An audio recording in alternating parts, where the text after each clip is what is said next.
Hello दोस्तों, मैं अरुण सक्सेना एक बार फिर से आपका स्वागत करता हूं एग्जामपुर टीचिंग स्कूल चैनल पर। आप सभी साथियों का, सभी विद्यार्थियों का टीचिंग स्कूल चैनल पर हार्दिक स्वागत। और जैसा थंबनेल से आपने देख लिया होगा, आज फिर जो कल का बचा हुआ वनस्पतियों नामक टॉपिक का जो बचा हुआ क्षेत्र था उसको आज के क्लास में कंप्लीट कराएंगे और फिर चलेंगे एक नए जबरदस्त धमाकेदार टॉपिक की ओर। तो देखिए, कल वनस्पतियां नामक टॉपिक पर हमने चर्चा की थी और आपको बहुत सारे पेड़ और उनकी यूनिक स्पेशलिटी की चर्चा हमने आपके सामने की थी। आज उसी क्रम में हम आगे बढ़ेंगे। जरा देख लेते हैं कौन कौन जुड़ चुका है। चलो देखिए, पल्लवी सैनी जी, प्रकाश श्रीवास्तव जी, गोलू मोलू जी, बहुत अच्छे, वेरी गुड। आप सभी का क्लास में स्वागत, हार्दिक स्वागत। आप सभी ज़्यादा से ज़्यादा शेयर कर दीजिए वीडियो को, जिससे आपके जितने भी यार दोस्त सखा साथी छूट रहे हैं वो सब के सब क्लास में जुड़ जाएं। कुमार अमित जी, बहुत अच्छे कुमार अमित जी, स्वागत है आपका। बात न करिएगा लेकिन विशेष ध्यान रखिएगा, आपकी आईडी ब्लॉक हो जाती है। चलिए, तो आप शेयर कर देंगे, मुझे पूरा विश्वास है। चलिए हम आगे बढ़ते हैं, टॉपिक स्टार्ट करते हैं। चलिए, तो देखिए, कल हमने बहुत सारे वृक्षों पर चर्चा की थी। जैसे पीपल के वृक्ष पर कल चर्चा हुई। जरा देख लेते हैं एक बार किस किस वृक्ष पर चर्चा हुई। पीपल के बारे में कल हमने बताया था आपको। फिर उसके बाद हमने क्रोटन के बाद आपको बताया। क्रोटन के अलावा बरगद की कल चर्चा हुई। बरगद के अलावा चर्चा हुई घटपर्णी या निपेंथिस नामक वृक्ष की। घटपर्णी या निपेंथिस नामक वृक्ष की चर्चा हुई। उसके बाद हमने चर्चा की थी रेगिस्तानी ओक की। रेगिस्तानी ओक है ना। उसके बाद चर्चा हमने की थी किसकी भैया की थी बताइए, जट्रोफा की। फिर हमने चर्चा की किसकी, खेजड़ी के वृक्ष की। और फिर हमने चर्चा की थी तुलसी के वृक्ष की। तुलसी के वृक्ष की, यानी कि 1, 2, 3, 4, 5, 6, 7 और 8 महत्वपूर्ण वृक्षों का विवरण, इनकी यूनिक स्पेशलिटीज, इनकी मुख्य विशेषताएं मैंने आपके सामने रख दी थी। कोई भी चीज ऐसी नहीं थी जो एग्जाम में आती हो और जो छूट गई हो। 8 वृक्षों की सविस्तार व्याख्या की थी और ये 8 वृक्ष काफी महत्वपूर्ण हैं। इनमें बरगद से, घटपर्णी या निपेंथिस से, रेगिस्तानी ओक से, जट्रोफा से, तुलसी से, इन सब से यूपी टेट सीटेट परीक्षा में क्वेश्चंस आते रहते हैं, है ना। जिसमें से मैंने बताया था घटपर्णी या निपेंथिस नामक वृक्ष सीटेट के लिए मोस्ट इंपॉर्टेंट, रेगिस्तानी ओक नामक वृक्ष सीटेट के लिए मोस्ट इंपॉर्टेंट क्वेश्चन आ रहे हैं, है ना, आ चुके हैं। जट्रोफा यूपी टेट परीक्षा में क्वेश्चन इससे पूछा जा चुका है ना। और तुलसी भी यूपी टेट परीक्षा के लिए काफी महत्वपूर्ण वृक्ष है, ध्यान रखिएगा। और बरगद से भी सीटेट परीक्षा में क्वेश्चन आ चुका है। तो भैया विशेष सीटेट और यूपी टेट दोनों परीक्षाओं के लिए ये टॉपिक इंपॉर्टेंट है। अब कुछ बचे हुए वृक्षों की चर्चा करते हैं, जरा देख लीजिए। फटाफट से हम चलते हैं और उनकी चर्चा करते हैं जो बचे हुए वृक्ष हैं। जरा देखिए फटाफट से। देखिए, एक क्वेश्चन यूपी टेट परीक्षा में आया कि निम्नलिखित में से प्रमुख मरुस्थलीय वृक्ष कौन सा है, यानी मरुस्थलों में उगने वाला प्रमुख वृक्ष कौन सा है, ये आपके यूपी टेट परीक्षा में क्वेश्चन आया। तो सबसे पहले उसी की चर्चा कर लेते हैं। देखिए, नागफनी का वृक्ष प्रमुख मरुस्थलीय वृक्ष है। क्या है भैया, ये प्रमुख मरुस्थलीय वृक्ष है। किसका वृक्ष? नागफनी का वृक्ष। किसका वृक्ष भैया? नागफनी का वृक्ष प्रमुख मरुस्थलीय वृक्ष है। जरा एक चीज आप विशेष तौर पर ध्यान रखिएगा नागफनी के बारे में, कि ये एक मरुस्थलीय वृक्ष और मरुस्थलीय वृक्ष की प्रधान विशेषता क्या होती है? इसकी प्रधान विशेषता होती है कि इसकी जड़ें गहरी होती हैं, क्योंकि मरुस्थलीय क्षेत्रों में वहाँ पानी की आपूर्ति कम है, इसीलिए जड़ें गहरी होती हैं जिससे जमीन के अंदर से पानी का अवशोषण कर सकें। अच्छा, मैंने आपको पिछली क्लासेस के अंतर्गत बताया, पौधे को पसीना या वाष्पोत्सर्जन पौधे में कहाँ से होता है? पत्तियों से। और अगर पौधे के पास पत्तियां नहीं होंगी तो वाष्पोत्सर्जन कम होगा। यही कारण है कि नागफनी के वृक्ष में पत्तियां नहीं होती, पत्तियों की जगह क्या होते हैं? कांटे होते हैं। क्या होते हैं भाई लोगों? कांटे होते हैं पत्तियों की जगह, कांटे। समझ में आ रहा है ना? पत्तियों की जगह होते हैं कांटे। इसके बाद दूसरी चीज की अगर हम चर्चा करें, तो इसकी छाल काफी मोटी होती है, क्योंकि पत्तियों के अलावा अगर वाष्पोत्सर्जन होता है तो तने से होता है, और अगर छाल मोटी होगी तो वो वाष्पोत्सर्जन की संभावनाएं घट जाएंगी, है ना? तो क्या क्या विशेषताएं बताई? जड़ें गहरी, छाल मोटी, पत्तियों की जगह कांटे, और मरुस्थल में पाए जाने वाला प्रमुख वृक्ष। तो नागफनी की क्या क्या विशेषताएं मैंने आपके सामने रखी भैया? प्रमुख मरुस्थलीय वृक्ष है, प्रमुख मरुस्थलीय वृक्ष है। दूसरी चीज इसके अंतर्गत मैंने क्या क्या चीज रखी भैया, आप बताइए? इसकी छाल कैसी होती है? मोटी, है ना? पत्तियों के स्थान पर इसमें क्या होते हैं?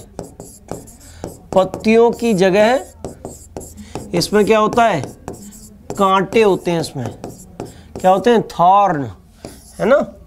कांटे। इसके बाद प्रमुख मरुस्थलीय वृक्ष, छाल मोटी, पत्तियों की जगह कांटे, और इसकी जड़ें कैसी होती हैं?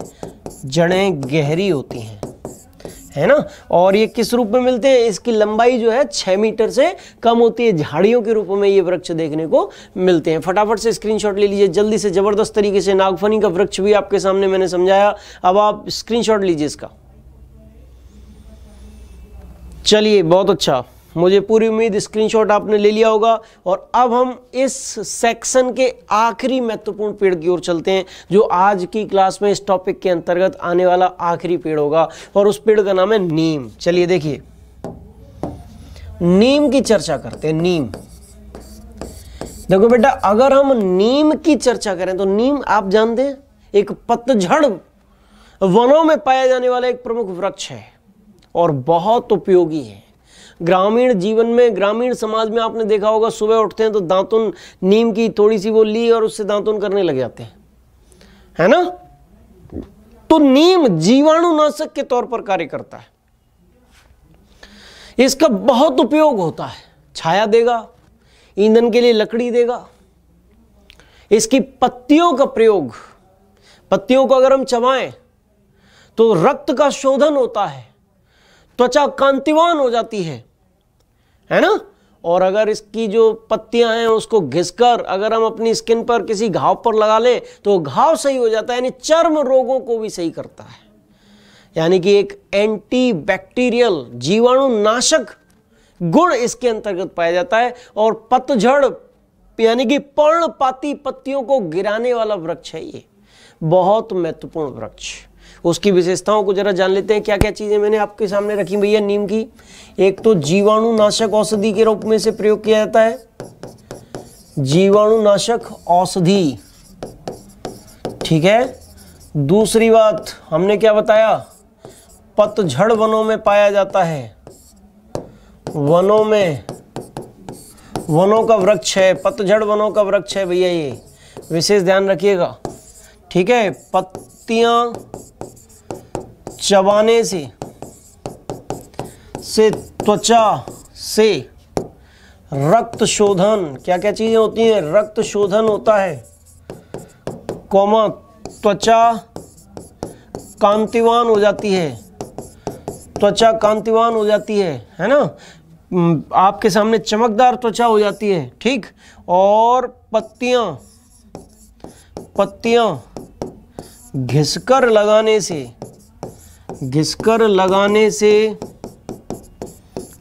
से चर्म रोग सही हो जाते हैं, चर्म रोग सही हो जाते हैं। चर्म रोग, पत्तियां घिसकर लगाने से आपके चर्म रोग भी सही हो जाएंगे। पतझड़ वनों का वृक्ष है, जीवाणुनाशक औषधि के तौर पर इसका प्रयोग किया जाता है। फटाफट से आप स्क्रीनशॉट ले लीजिए। ये आखिरी मुख्य वृक्ष था, है ना? आखिरी मुख्य वृक्ष था, फटाफट उतारिए। और जैसी कि मुझे उम्मीद है आपने स्क्रीनशॉट ले लिया होगा, सभी के सभी विद्यार्थियों ने स्क्रीनशॉट ले लिया होगा। और इसके बाद ये टॉपिक आपका खत्म हो गया। जितने महत्वपूर्ण वृक्षों से अब तक क्वेश्चन आए या क्वेश्चन आने की संभावना भविष्य में बनती है, उन चीज़ों को मैंने इस टॉपिक के अंतर्गत कराने का प्रयास किया।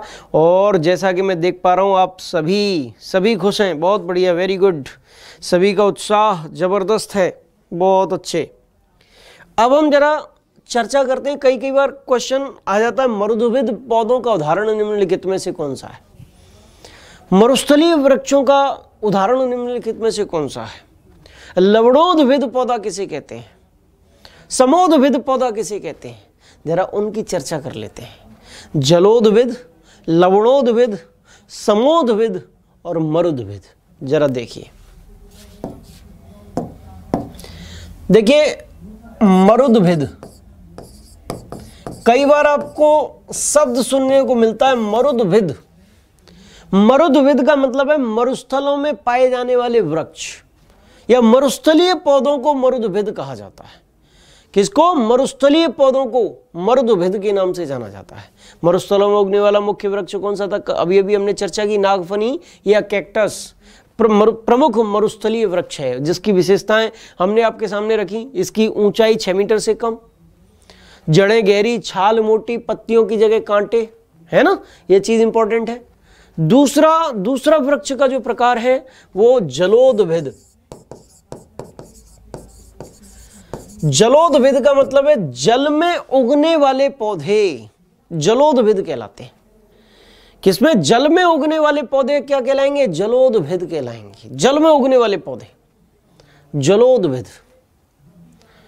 और देखिए जल में उगने वाले पौधे जलोद्भिद हैं, बहुत अच्छे।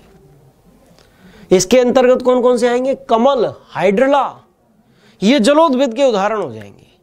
इसके बाद लवणोद्भिद।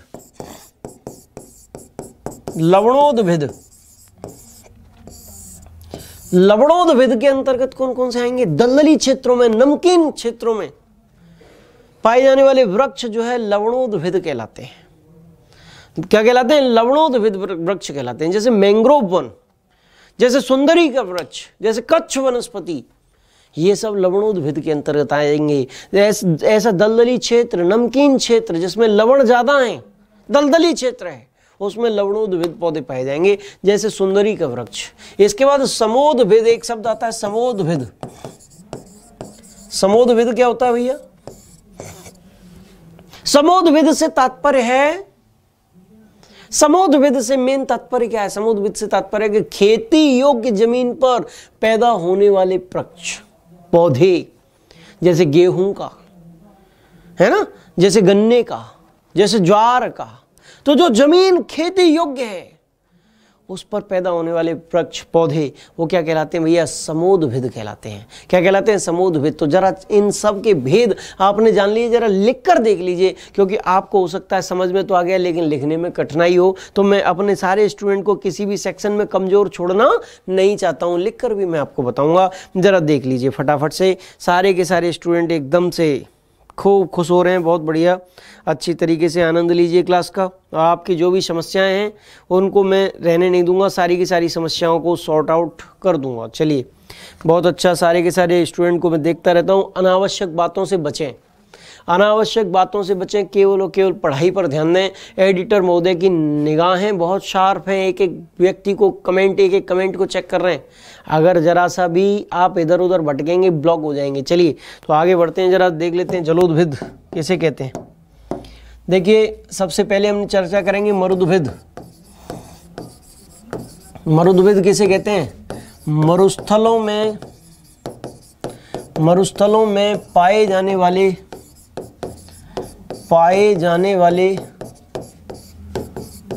जाने वाले प्रमुख वृक्ष।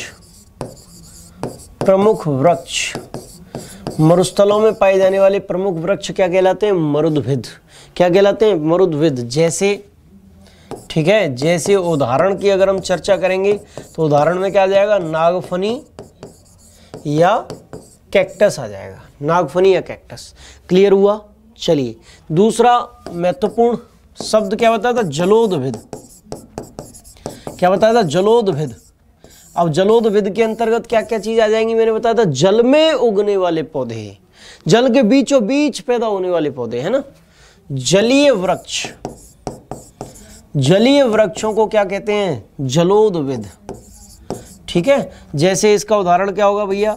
इसका उदाहरण हो जाएगा कमल, कोमा हाइड्रिला, कमल कोमा हाइड्रिला इस प्रकार के वृक्ष का मुख्य उदाहरण हो जाएगा। आप फटाफट से स्क्रीनशॉट लीजिए। इसके बाद चलते हैं लवणोद्भिद और समोद्भिद नामक वृक्षों की ओर। फटाफट से स्क्रीनशॉट ले लीजिए जल्दी से।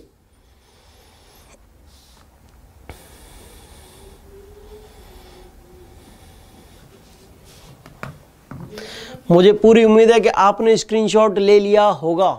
एक बार फिर ले लीजिए फटाफट से।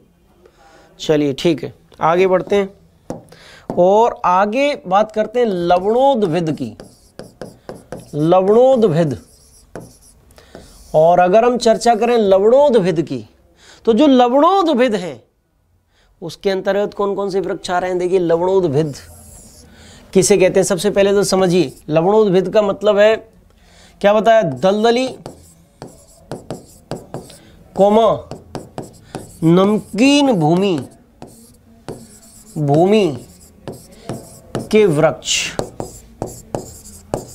दलदली कोमा नमकीन भूमि के वृक्ष क्या कहलाएंगे? लवणोद्भिद कहलाएंगे। क्या कहलाएंगे? लवणोद्भिद कहलाएंगे। और इसका उदाहरण क्या हो जाएगा भैया? हमने अभी बताया था सुंदरी वृक्ष, सुंदरी वृक्ष, कोमा बताया कच्छ वनस्पति। क्या?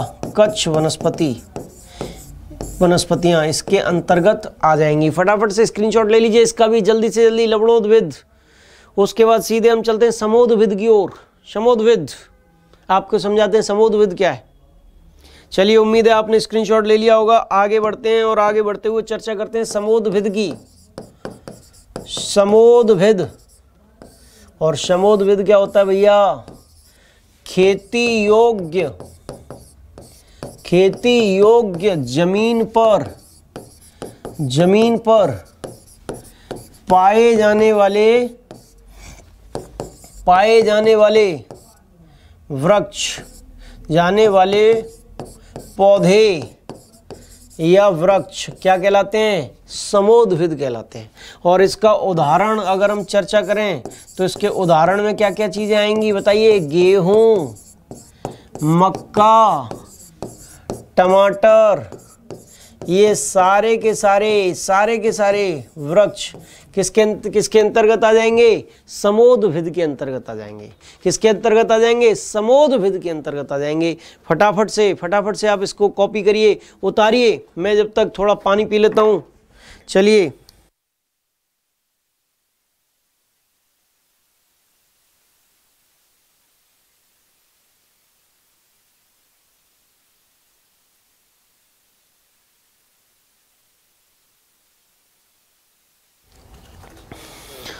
उतारिए। हो सकता है आपने उतार लिया हो, जिसने नहीं उतारा हो एक बार फिर स्क्रीनशॉट ले लीजिए फटाफट से। और हम लोग आगे बढ़ रहे हैं और आगे बढ़ते हुए कुछ अंग्रेजी नामों की चर्चा करते हैं जो विभिन्न वृक्षों को दिए जाते हैं। आपने लवणोद्भिद, ये कुछ हिंदी नाम थे।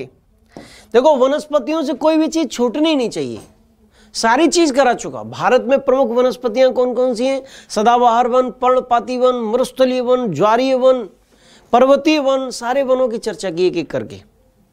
इसके बाद हमने उन महत्वपूर्ण पेड़ों की चर्चा की जो यूपी टेट, सी टेट में प्रचलन में रहते हैं।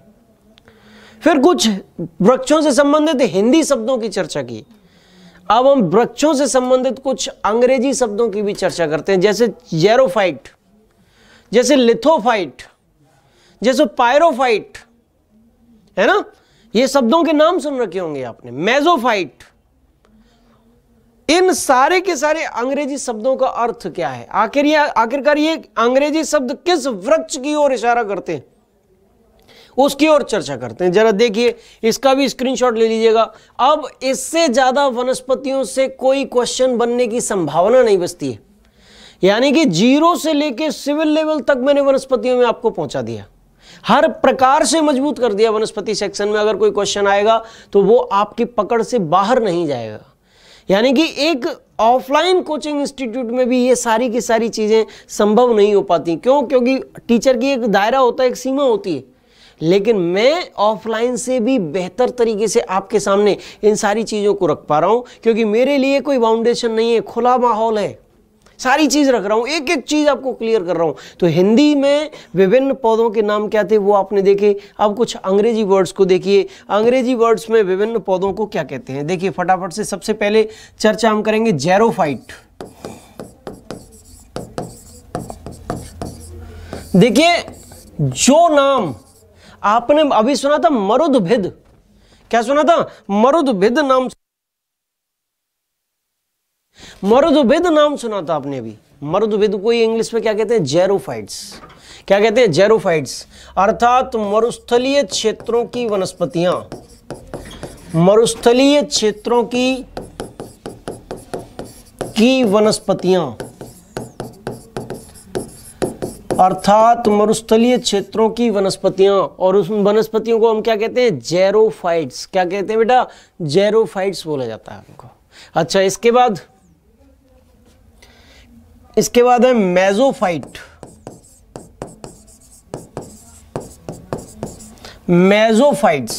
मेसोफाइट्स किसको कहते हैं? जो शीतोष्ण क्षेत्र हैं, न बहुत ज्यादा शीत न बहुत ज्यादा उष्ण, बीच की अवस्था, शीतोष्ण, टेम्परेट जोन के जो वृक्ष हैं उनको बोलते हैं मेसोफाइट।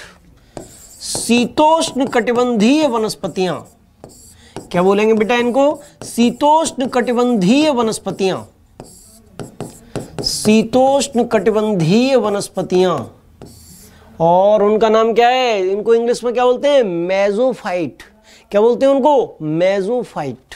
ठीक है। इसके बाद देखिए जेरोफाइट हो गया, मेसोफाइट हो गया, क्रायोफाइट्स की चर्चा कर लेते हैं। क्रायोफाइट्स, अच्छा भैया क्रायोफाइट्स किसको कहते हैं बेटा? देखिए क्रायोफाइट्स की अगर हम चर्चा करें तो जो शीत कटिबंध है, जो कोल्ड फ्रिजिड जोन है, बर्फ से ढके हुए क्षेत्र हैं, उनमें बर्फ के पिघलने के कारण गर्मियों के मौसम में कुछ वनस्पतियों का विकास होता है जिनको क्रायोफाइट्स कहते हैं, यानी कि शीत कटिबंधीय वनस्पतियां, शीत कटिबंधीय वनस्पतियां, शीत कटिबंधीय वनस्पतियां। इसके बाद भैया क्रायोफाइट्स भी हो गया आपका। इसके बाद लिथोफाइट।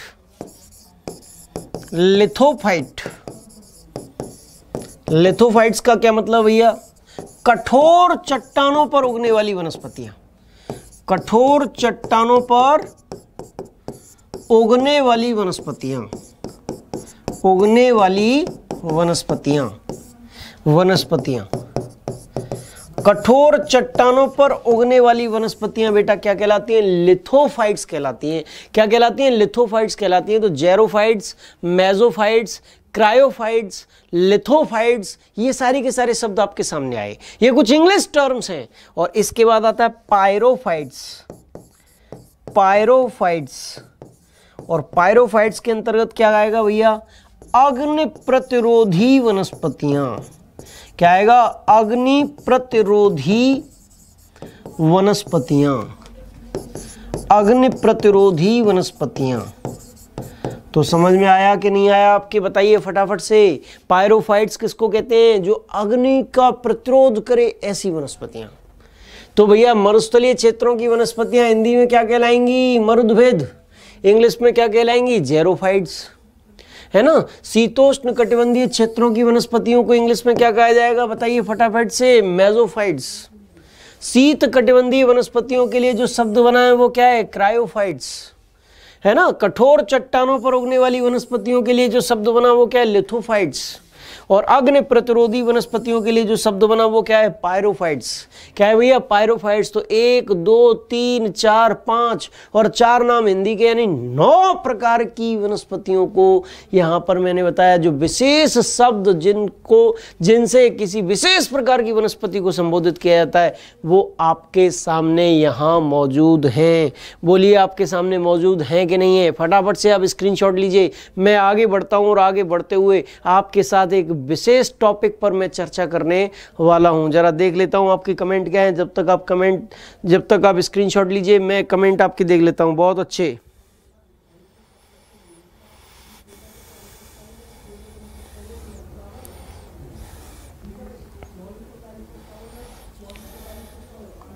उम्मीद करता हूं आपने स्क्रीनशॉट ले लिया होगा।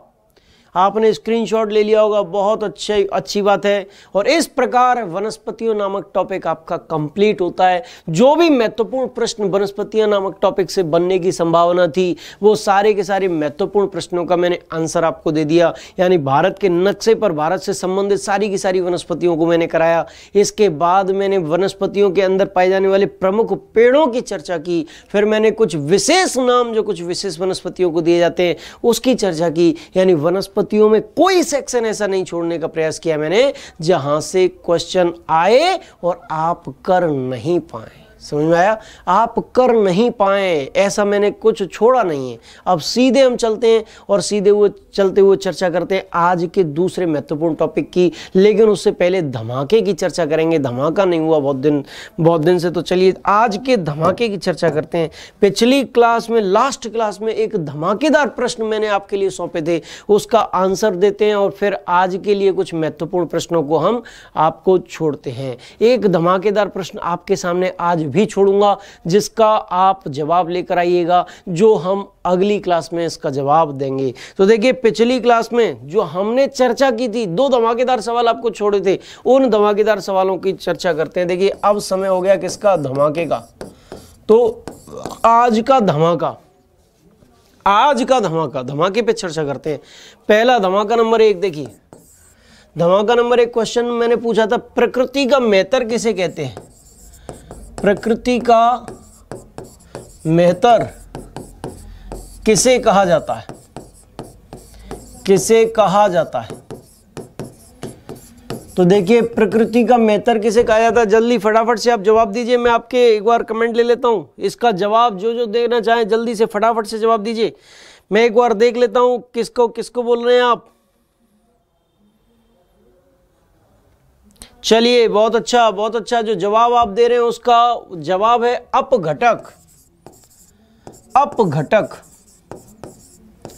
अपघटक को प्रकृति का मेहतर कहा जाता है। क्यों कहा जाता है? क्योंकि ये मृत जीव जंतुओं को साधारण पदार्थों में तोड़ देते हैं और इस प्रकार प्रकृति को शुद्ध करने का कार्य करते हैं। क्या करते हैं? प्रकृति को शुद्ध करने का कार्य करते हैं। और अपघटक के अंतर्गत कौन कौन सी चीजें आती हैं भैया बताइए?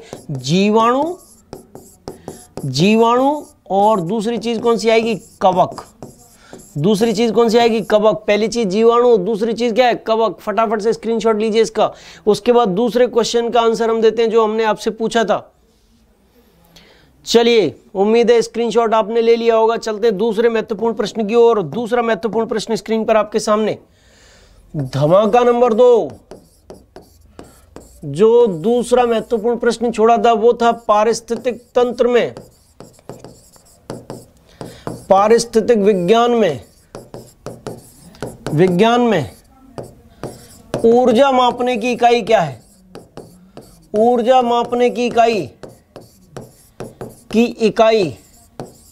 और मैं इसका भी जवाब आपसे ही लेना चाहूंगा। जल्दी से फटाफट से कमेंट करके बताइए मुझे कि ऊर्जा मापने की इकाई पारिस्थितिक विज्ञान में, पारिस्थितिक तंत्र में क्या होती है? फटाफट से जवाब दीजिए। और जैसा कि आप जवाब दे पा रहे हैं, अरे आप अपघटक, जीवाणु, कवक, इनसे आगे उठिए। प्रश्न नंबर 2 आ चुका है, इसका जवाब मुझे दीजिए फटाफट से। जल्दी से जवाब दीजिए, मैं आपके कमेंट का इंतजार कर रहा हूं फटाफट। चलिए आप लोग जो बता रहे हैं उसमें आंसर दे रहे हैं ऊष्मा को। बिल्कुल सही जवाब है आपका।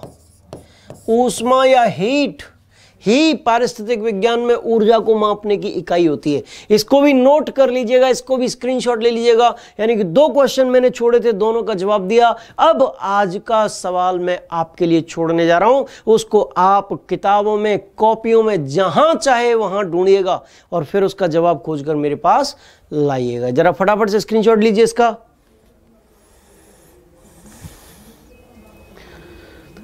चलिए आपने स्क्रीनशॉट ले लिया है, बहुत अच्छी बात। अब आज के धमाके की चर्चा करते हैं।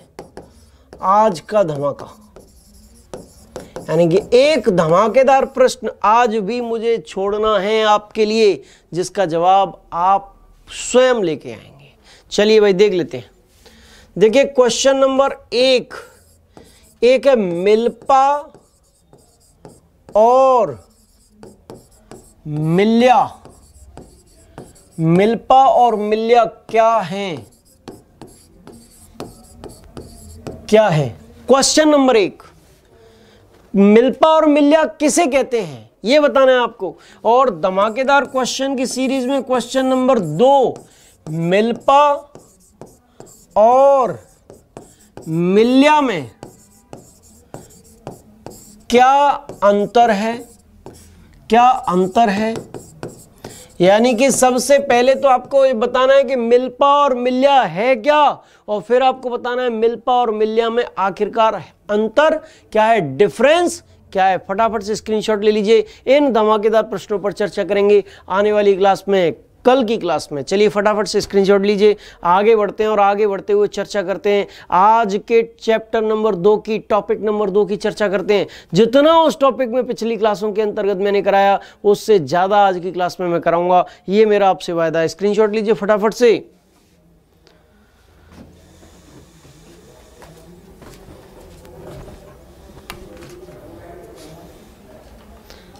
चलिए, उम्मीद है ले लिया होगा और हम आगे बढ़ते हैं, चलते हैं, गमन करते हैं सीधे कहां की ओर, चर्चा करते हैं झूम कृषि की ओर।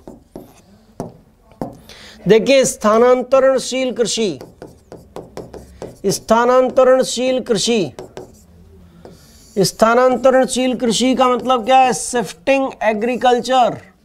क्या? Shifting agriculture, shifting agriculture, shifting agriculture की चर्चा हो रही है भैया। देखिए, शिफ्टिंग एग्रीकल्चर की चर्चा करनी है, स्थानांतरणशील कृषि की चर्चा करनी है। और स्थानांतरणशील कृषि क्या होती है इसको देख लेते हैं जरा एक बार। क्या है स्थानांतरणशील कृषि? देखिए, पिछली मैराथन क्लास में भी मैंने आपको इसके बारे में समझाया था, और मैराथन क्लास के अलावा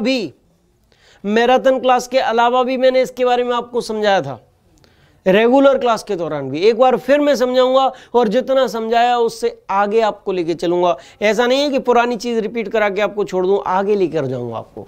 मैंने आपको बताया था, देखिए आपके साथ चर्चा की थी कि जो जनजातीय समूह होते हैं, जनजातीय समूह जिनके पास भारत में कहीं भी कृषि योग्य भूमि नहीं होती, क्या नहीं होती? कृषि योग्य भूमि नहीं होती है, वो क्या करते हैं? पेड़ों की ढालों पर, पर्वतों की ढालों पर जाएंगे, वृक्षों को काटेंगे और वहां खेती करेंगे।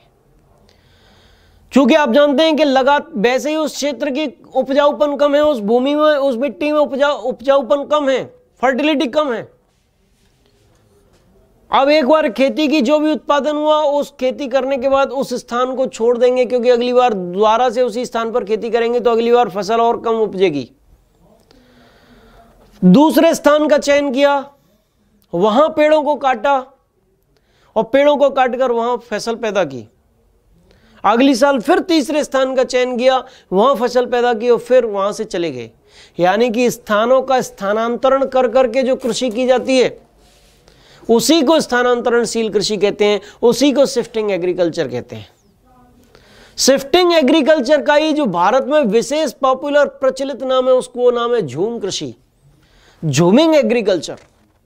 और झूमिंग एग्रीकल्चर हमने आपको चर्चा कर चुके हैं, झूमिंग एग्रीकल्चर की, झूम कृषि के बारे में हम आपको चर्चा कर चुके हैं। भारत के पूर्वोत्तर में शिफ्टिंग एग्रीकल्चर को, स्थानांतरणशील कृषि को झूम कृषि कहते हैं। क्या कहते हैं भैया? शिफ्टिंग एग्रीकल्चर को, स्थानांतरणशील कृषि को हम क्या कहते हैं? झूम कृषि के नाम से जाना जाता है। कहां पर? पूर्वोत्तर में। तो देखिए, ये जो झूम कृषि है, इसके अंतर्गत क्या होता है कि आदिवासी समुदाय दिसंबर महीने से पहले स्थान का चयन करता है कि कहां पर खेती करनी है। फरवरी से मार्च के बीच वनों को काट दिया जाता है, उस क्षेत्र से वनों को काट दिया जाता है, भूमि समतल की जाती है। फिर उनके पास जो पुराने उपकरण है, चक्कू, खुरपी, फावड़ा जो भी है, उनकी सहायता से जमीन को गोदा जाता है, वृक्ष बीजारोपण किया जाता है। और फिर अगर फसल पैदा हुई है तो उस फसल को काटा जाता है, और काटने के बाद इलाके को 2 या 3 साल के लिए खाली छोड़ दिया जाता है। 3 से 5 साल के लिए खाली छोड़ा जाता है, 3 से 5 साल के लिए परती छोड़ दिया जाता है। यानी वहां अब दूसरी फसल की पैदावार नहीं करेंगे। 3 से 5 साल बाद पुनः इस पर आएंगे और वहां फसल की पैदावार करेंगे, और फिर 3 से 5 साल के लिए उसे खाली छोड़ दिया जाएगा। और इस प्रकार एक चक्र के द्वारा, किसके द्वारा? एक चक्र के द्वारा खेती की जाती है, स्थानों का स्थानांतरण करके, स्थान बदल बदल कर, और इसी को क्या कहते हैं? स्थानांतरणशील कृषि कहते हैं। स्थानांतरणशील कृषि कहते हैं। जरा देखिए, मैं इसको लिखकर आपको बता देता हूं।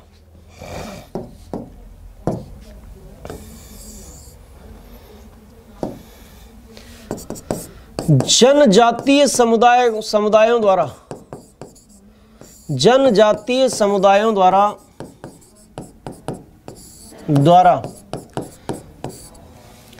स्थानों का स्थानांतरण करके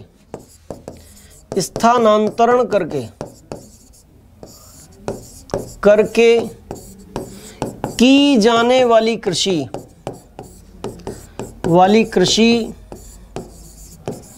स्थानांतरणशील कृषि कहलाती है। स्थानांतरणशील कृषि कहलाती है। स्थानांतरणशील कृषि कहलाती है। पूर्वोत्तर में इस कृषि को झूम कृषि के नाम से जाना जाता है। झूम कृषि के नाम से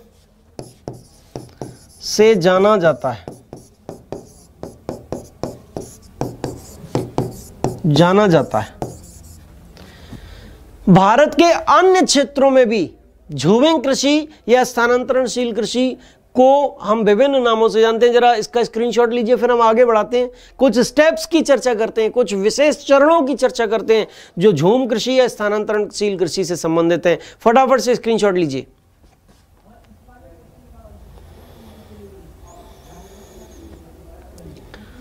चलिए, मुझे उम्मीद है आपने स्क्रीनशॉट ले लिया होगा। आगे बढ़ते हैं जरा।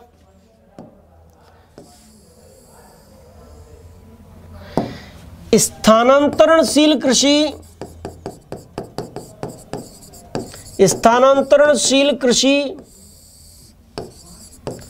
या झूम कृषि के तहत आने वाले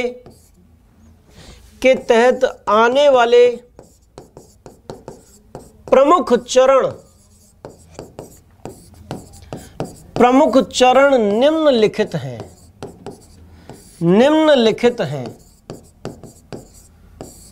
प्रमुख चरण क्या है? निम्नलिखित हैं। स्थानांतरणशील कृषि के अंतर्गत आने वाले जो प्रमुख चरण हैं, जो मेन स्टेप्स हैं, वो निम्नलिखित हैं। पहला चरण क्या है बताइए फटाफट से। फर्स्ट स्टेप क्या है? दिसंबर माह से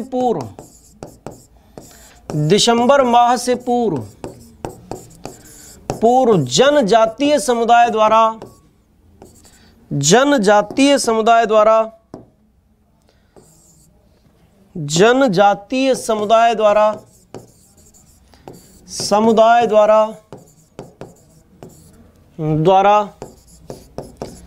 इलाके का चयन, यानी कि किस इलाके में खेती करनी है, चयन, पहला स्टेप। दूसरा स्टेप, फरवरी से मार्च के बीच उस इलाके में स्थित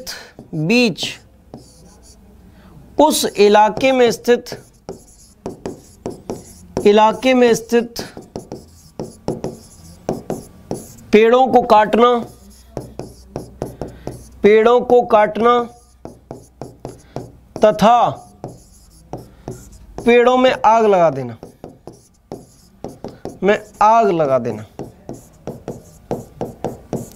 देना, ये दूसरा स्टेप हो गया आपका। अब इसके बाद तीसरा स्टेप, और तीसरा स्टेप क्या है भैया? देखिए, स्क्रीनशॉट ले लीजिएगा फटाफट से इसका स्टेप्स का स्क्रीनशॉट लीजिए। देखिए, स्क्रीनशॉट लीजिए फटाफट से। आगे बढ़ते हैं, तीसरे चरण की ओर चर्चा करते हैं। अभी हमने समझाया है, और जो भी चीज समझाई है उसको एक एक करके आपको लिखाएंगे, एक एक करके लिखाएंगे जल्दी से। चलिए, आपने स्क्रीनशॉट ले लिया होगा। आगे बढ़ते हैं, तीसरे चरण की चर्चा करते हैं। और तीसरे चरण के अंतर्गत क्या होता है? चाकू आदि उपकरणों से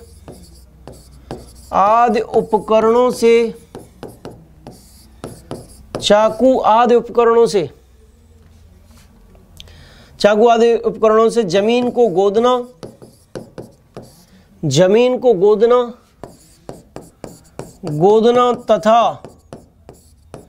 तथा बीजारोपण करना,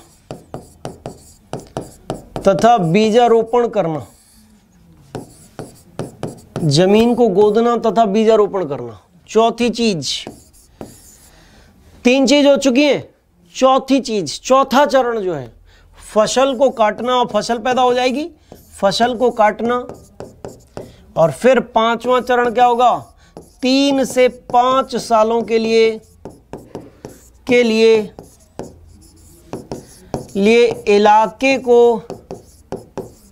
इलाके को परती छोड़ देना।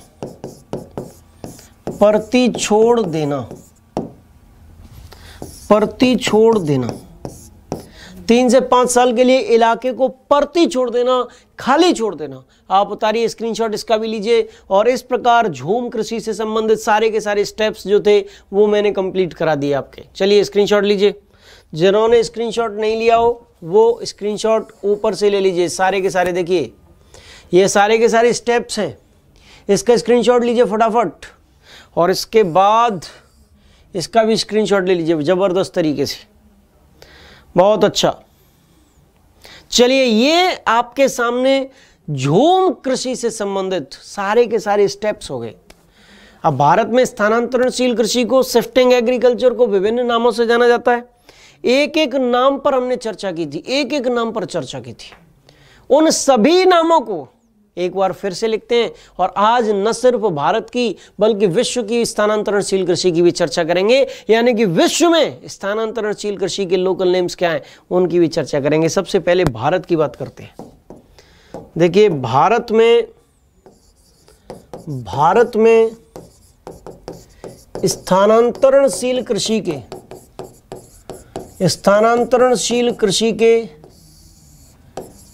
के विभिन्न नाम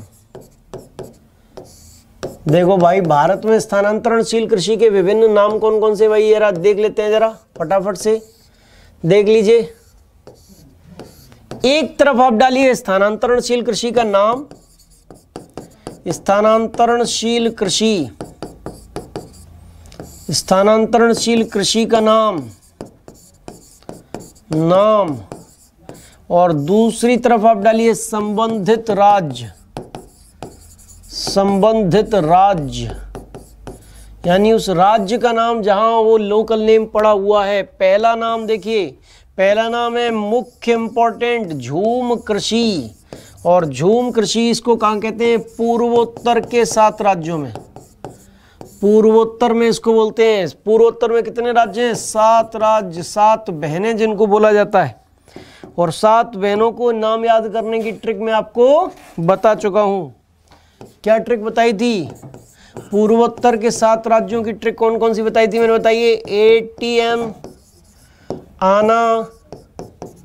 आना मम्मी, ATM आना मम्मी, इससे 7 राज्यों के नाम आपको याद हो जाएंगे। Assam, T for Tripura, M for Meghalaya, A for Arunachal Pradesh, ना फॉर नागालैंड, ठीक है, म फॉर मणिपुर और मी फॉर मिजोरम। ये वो 7 राज्य हैं जहां स्थानांतरणशील कृषि को झूम कृषि के तौर पर जाना जाता है। फटाफट से इसका स्क्रीनशॉट ले लीजिए जबरदस्त तरीके से। स्क्रीनशॉट लीजिए और स्क्रीनशॉट लेने के बाद हम आगे बढ़ते हैं, चर्चा करते हैं कुछ अन्य क्षेत्रों में, भारत के कुछ अन्य राज्यों में स्थानांतरणशील कृषि को क्या कहा जाता है। जरा स्क्रीनशॉट लीजिए।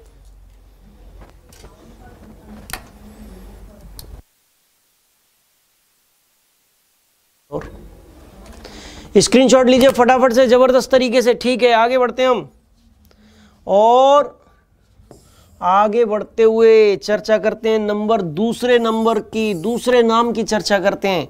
और दूसरा नाम है बेवार एवं डहियार, बेवार एवं डहियार, बेवार एवं डहियार कहाँ बोलते हैं इसको? बुंदेलखंड संभाग में, बुंदेलखंड संभाग में।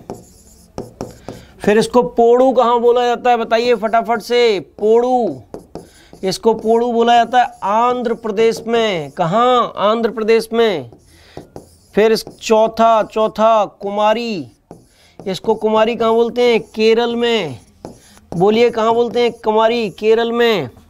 और इसके बाद पांचवा कमान, विंगा और धावी, ये नाम कहाँ है इसके? उड़ीसा में। कहाँ पर? उड़ीसा। इसके बाद बत्रा, भारत में ही एक नाम है स्थानांतरणशील कृषि का, बत्रा, दक्षिण पूर्वी राजस्थान में, दक्षिण पूर्वी राजस्थान में। और एक नाम है जारा तथा एरका, जारा तथा एरका। और जारा तथा एरका नाम जो इसको दिया गया है वो कहाँ दिया गया भैया? जारा तथा एरका इसको दिया गया दक्षिण भारतीय राज्यों में। कहाँ? दक्षिण भारतीय राज्यों में, राज्यों में। फटाफट से आप इसका भी स्क्रीनशॉट लीजिए, जल्दी से जल्दी जल्दी जल्दी स्क्रीनशॉट ले लीजिए फटाफट। और मुझे पूरी उम्मीद है आपने स्क्रीनशॉट ले लिया होगा। चलिए चलते हैं। अब हम चर्चा करेंगे विश्व स्तर पर स्थानांतरणशील कृषि को क्या कहा जाता है। यानी विश्व के विभिन्न देशों में भी, न सिर्फ भारत के विभिन्न क्षेत्रों में बल्कि विश्व के विभिन्न देशों में भी स्थानांतरणशील कृषि के विभिन्न नाम हैं, उन्हीं की चर्चा करने वाले हैं। एक एक करके चर्चा करेंगे। जरा आपके कमेंट ले लेते हैं हम। शाबाश शाबाश पल्लवी सैनी जी, बहुत बढ़िया, पूरे जोश में दिखाई दे रही हैं, बहुत बढ़िया। कुमार अमित जी, अनावश्यक बातों को छोड़िए। प्रकाश श्रीवास्तव जी, चिंता न करें, कोई भी बात करेगा। हमारे एडिटर महोदय बहुत शार्प हैं, एक एक शब्द पर निगाहें हैं। चलिए, गोलू मोलू जी आ गए, कपिल दीक्षित जी, अरे वाह बहुत बढ़िया, वेरी गुड। चलिए आगे बढ़ते हैं। तो देखिए, विश्व में स्थानांतरणशील कृषि के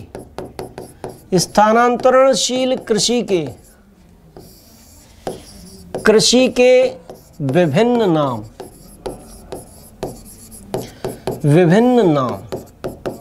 विश्व स्तर पर स्थानांतरणशील कृषि को किन नामों से जाना जाता है? एक तरफ आप डालिए स्थानांतरणशील कृषि,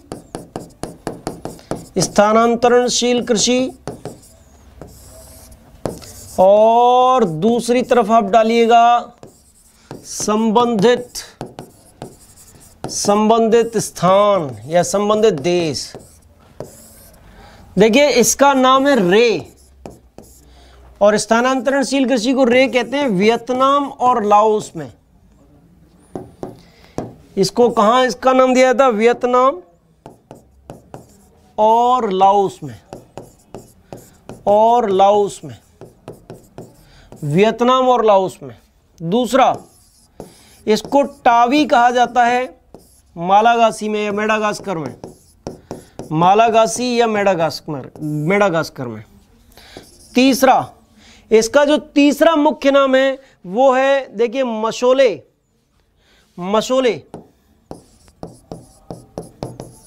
और मशोले नाम जो दिया जाता है वो कांगो बेसिन में दिया जाता है। इसके बाद फेंग, भूमध्य रेखीय अमेरिकी देश, अमेरिकी नहीं, अफ्रीकी देश, भूमध्य रेखीय अफ्रीकी देश, फेंग। इसके बाद पांचवा मुख्य नाम इसका है लोगन। बिल्कुल सही बात, लोगन। और लोगन इसको बोला जाता है पश्चिमी अफ्रीका में इसको लोगन कहा जाता है। Very good. आप इसका स्क्रीनशॉट लीजिए जरा जबरदस्त तरीके से, फिर हम आगे बढ़ाते हैं, नाम, आगे के नामों की चर्चा करते हैं। चलिए,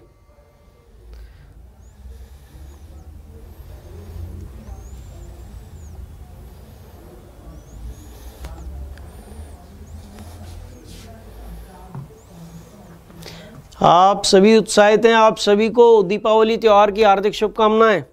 आप सभी जब से happy Diwali happy Diwali happy Diwali कह रहे हैं, मैं इसीलिए नहीं ले रहा हूं क्योंकि हैप्पी दिवाली आपको क्लास के लास्ट में कहूँगा अच्छी तरीके से। चलिए, आप हैप्पी दिवाली पे नहीं, इस समय इस पर ध्यान दीजिए। तो चलते हैं, ज़रा चर्चा करते हैं और नामों की। देखिए, रोगा, रोका, इसको रोका कहा जाता है ब्राजील में। फिर कोनूल ऑब्लिक कोमिले, कोनूल ऑब्लिक कोमिले कहा जाता है मैक्सिको में। फिर देखिए, अगला नाम है चितेमिनी,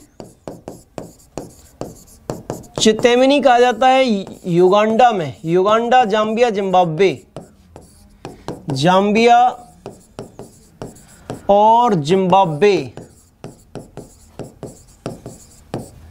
जिम्बाब्वे। चितेमिनी हो गया आपका। तमराई, तमराई कहा जाता है थाईलैंड में। इसके बाद चेन्ना, इसको चेन्ना कहते हैं श्रीलंका में। फिर इसको लेदांग, इंडोनेशिया, मलेशिया में। मलेशिया में नाम दिया जाता है। फटाफट से इसका भी स्क्रीनशॉट ले लीजिए, जल्दी से स्क्रीनशॉट लीजिए।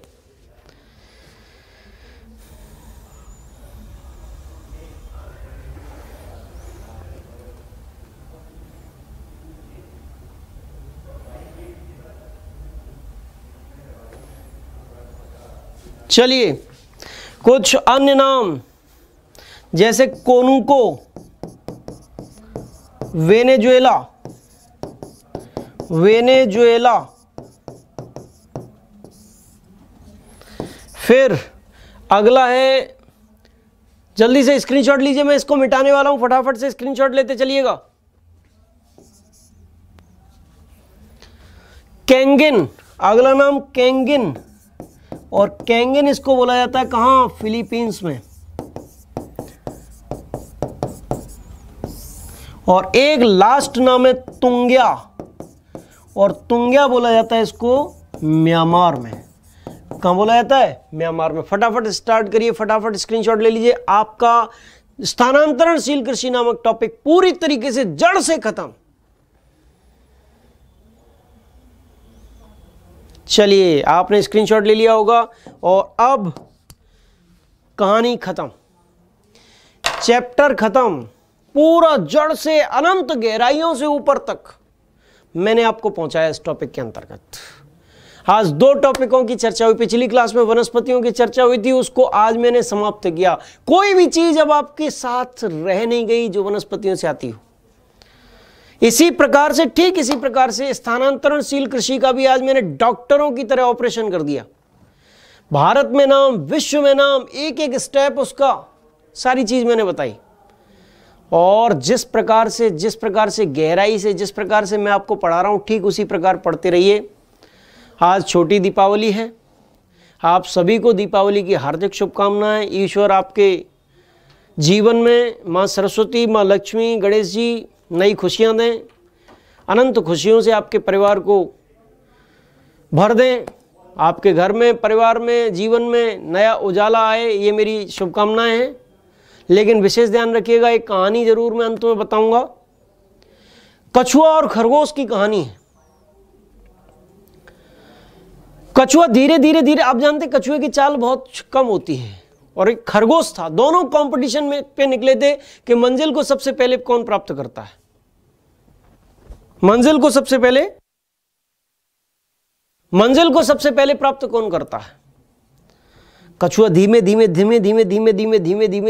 चलता जा रहा था। खरगोश तेजी से दौड़ा, बहुत आगे पहुंच गया। उसने देखा कछुआ तो मेरे रास्ते में मुझे कहीं दिखाई ही नहीं दे रहा है। उसने कहा मैं थक गया हूं, जब तक कछुआ आएगा जब तक एक नींद ले लेता हूं। कछुआ धीरे धीरे चल रहा है, मुझसे नहीं जीत पाएगा, ओवर कॉन्फिडेंस में था। वो सो गया। बीच रास्ते में उसको गहरी नींद आ गई। कछुआ धीरे धीरे धीरे धीरे धीरे धीरे धीरे धीरे करके आगे बढ़ रहा था और धीरे धीरे धीरे धीरे बढ़ता हुआ वो अपनी मंजिल पे पहुंच गया। जब खरगोश की आंख खुली तब तक कछुआ मंजिल पर पहुंच चुका था, वो विजेता बन चुका था। तो भैया आपको खरगोश नहीं बनना है, कछुआ बनना है। धीरे धीरे धीरे धीरे धीरे धीरे पढ़ाई करते रहिए। और एक चीज हमेशा ध्यान रखिएगा, गीता में भगवान श्री कृष्ण ने भी कहा है, जब सब लोग सोते हैं तो मेरे भक्त मेरी तपस्या करते हैं, मेरी पूजा करते हैं। और इसी प्रकार मैं कह रहा हूं, जिनको सिलेक्शन लेना होता है वो उस समय पढ़ाई करके एडवांटेज लेते हैं जब सब लोग मौज मस्ती में लगे हुए हों। ये दीपावली का त्योहार है, सब लोग मौज मस्ती में लगे रहेंगे, लेकिन जो सिलेक्शन जिसको लेना होगा वो त्योहार की खुशियां भी मनाएगा और साथ ही साथ अपनी पढ़ाई पर भी विशेष ध्यान रखेगा। तो नित्य निरंतर अभ्यास करते रहिए, कछुए की तरह लगातार लगे रहिए, आपका सिलेक्शन निश्चित होगा। यूपी टेट सी टेट को फोकस बना लीजिए, इस बार ये चीजें निकल ही जाएंगी, निश्चित तौर पर निकल जाएंगी। तो मैं एक बार फिर दिल की अनंत गहराइयों से आपको दीपावली त्योहार की हार्दिक शुभकामना देता हूं। अगली क्लास में फिर एक अच्छा सा टॉपिक लेके आपके सामने उपस्थित होंगे। तब तक के लिए मैं आपसे विदा चाहता हूं। जय हिंद, जय भारत।